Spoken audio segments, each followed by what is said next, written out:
It's that Super Bowl, no, she must flow. Yeah, yeah, yeah, yeah. It's that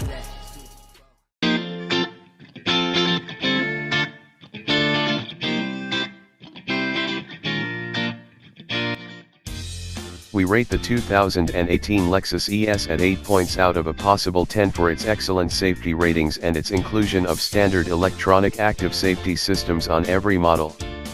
Last year, Lexus made its safety system and package a standard feature, meaning every ES now has adaptive cruise control, active lane control, forward collision warnings with automatic emergency braking, even intelligent high-beam headlights. Blind spot monitors with rear cross-traffic alert and parking assist are optional extras.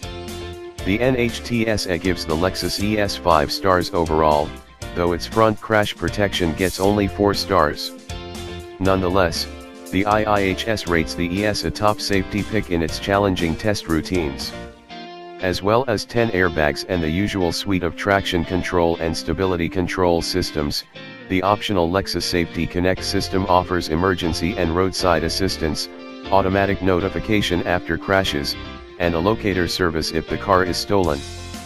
While those services previously required a subscription after a first trial year, they are now included at no extra cost for 10 years.